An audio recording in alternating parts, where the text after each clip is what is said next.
Hello दोस्तों, आज की कहानी एक हॉरर कहानी हिंदी में है। इस कहानी का नाम पुराना मंदिर है। ये horror story in Hindi for school के बच्चों की कहानी पर आधारित है, जो रियल हॉरर स्टोरी है। कॉलेज में चल रही फोटो कंटेस्ट प्रतियोगिता के चलते उस कॉलेज के स्टूडेंट रवि, गौरी, रोहित और नेहा अच्छी फोटो की तलाश में शहर से दूर शुमशान जगह पर बने एक पुराने मंदिर में पहुंचते हैं, जो कि एक खंडर में बदल चुका था। पर वह लोग नहीं जानते थे कि जिस जगह पर उन्होंने कदम रखा है, वहां हजारों सैकड़ों साल पहले एक हैवान को मंत्रों से बांधकर तहखाने में दफन कर दिया गया था। उसके बाद वह मंदिर खंडित हो गया था, जिस वजह से सैकड़ों सालों से किसी ने वहां कदम तक नहीं रखा था। उफ, कितनी वीरान जगह है ये, और ये खंडर देखने में कितना डरावना है। लगता है वर्षों से यहाँ कोई नहीं आया। तुमने सही कहा गौरी, यहाँ तो सूखे पत्तों और कोहरे के सिवा कुछ नहीं दिख रहा। मुझे तो अजीब सा डर लग रहा है। तुम लड़कियों की यही प्रॉब्लम है, हर जगह डरने लगती हो। ऐसी जगह पर ही तो एडवेंचर आता है। एडवेंचर तुम्हें आता होगा, मुझे तो अभी से बहुत डर लग रहा है। देखो, ये पुराना मंदिर कितना डरावना है। क्या हम लोग फोटोशूट करने किसी और जगह नहीं जा सकते?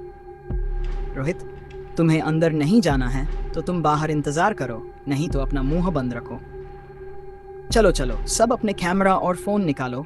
अब हम मंदिर के अंदर जा रहे हैं। जैसे ही उन लोगों ने मंदिर के अंदर कदम रखा, चमगार का एक झुंड आवाज करता हुआ उनके सिर के ऊपर से गुजर गया। लड़कियां डर गई, उनकी चीख निकलने लगी। तुम लोग तो चमगादड़ से भी डर गई। सब लोग जरा संभल कर आगे बढ़ना, कोहरा मंदिर के अंदर भी हो रहा है, कहीं किसी के चोट ना लग जाए। ये खंडर अंदर से कितना अजीब है। सारे रास्ते एक जैसे लग रहे हैं, जैसे कोई भूलाया हो।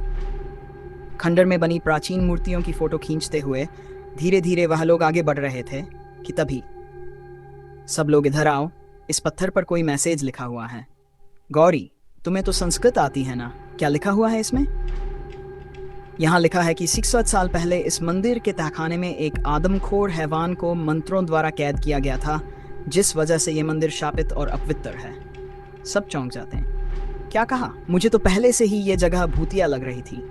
मेरा कहना मानो, सब लोग वापस चलो। नेहा की बात सुनते ही सब डर गए। कोई कहीं नहीं जाएगा। अरे, ये सब कहने की बातें हैं। तभी गौरी की चीख ने सबको चौंका दिया। गौरी, क्या हुआ? तुम चीखी क्यों? लगता है मेरे पैर में कुछ चुभ गया। अरे, उसके पैर से तो खून बह रहा है। जिस जगह गौरी को चोट लगी थी, उस जगह के नीचे एक तहखाना था। गौरी के पैर से निकलता खून तहखाने के अंदर टपकने लगा, जिससे सैकड़ों साल से सोया हैवान जाग उठा। अरे, ये चारों तरफ इतना कोहरा कैसे बढ़ गया? कुछ दिखाई नहीं दे रहा। तभी अचानक तहखाने का दरवाजा खुल गया और दो भयानक हाथ जख्मी गौरी के पैर पकड़कर अंदर खींच लेते हैं। गौरी की चीखें मंदिर में गूंज गईं। अरे, ये गौरी कहाँ गई? उसके चीखने की आवाज यहीं से आई थी।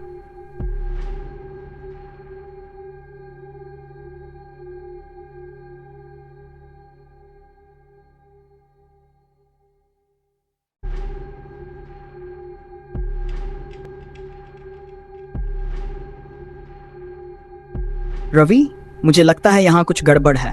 हमें वापस चलना होगा, पर पहले गौरी को ढूंढो।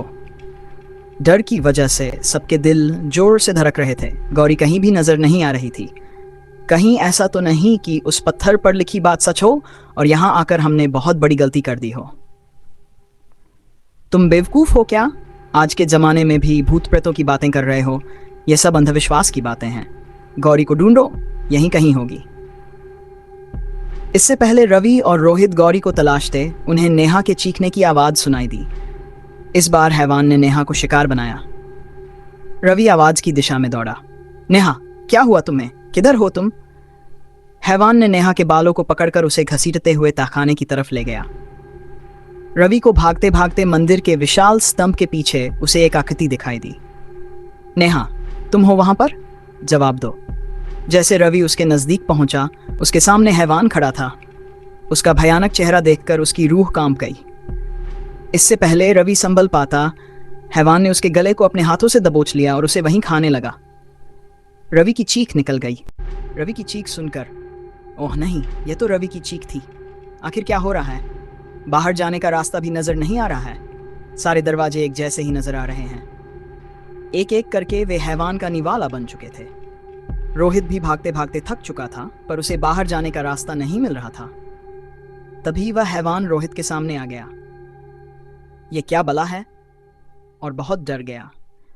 रोहित ने देखा उस हैवान की लाल सुर्ख आंखों से जैसे खून बह रहा था और उसके बड़े बड़े दांतों से खून टपक रहा था। हैवान दरिंदे, कौन है तू?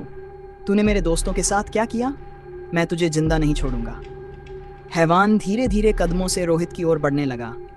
अपनी तरफ बढ़ते देख रोहित अपने पास पड़े बड़े बड़े पत्थर उठाकर फेंकने लगा, पर उस हैवान पर कोई असर नहीं पड़ रहा था। अचानक रोहित को तहखाने का रास्ता दिखा और वह नीचे की ओर भागा। तहखाने में पहुंचकर रोहित को तीनों दोस्तों की लाशें दिखाई दी। रोहित, हे भगवान! रवि, गौरी, नेहा, ये क्या हो गया तुम लोगों को? उठो मेरे दोस्तों, उठो! रोहित तहखाने में एक बड़े पत्थर के पीछे छुप गया। तभी उसे कुछ आहट सुनाई दी। हे भगवान, ये हैवान दरिंदा यहाँ भी आ गया। अब मैं क्या करूं? तभी रोहित की नज़र तहखाने में बनी दीवार के चित्र पर पड़ी। ओह, इसका मतलब इस हैवान की जान इसके दिल पर वार करने से जाएगी। रोहित ने तुरंत अपने आसपास निगाहें दौड़ाई तो उसे एक भाला जैसी बनी नुकीली लकड़ी दिखाई दी। रोहित ने उसे तुरंत उठा लिया। आज मैं इस खूनी हैवान को जिंदा नहीं छोड़ूंगा। इसने मेरे दोस्तों को मारा है।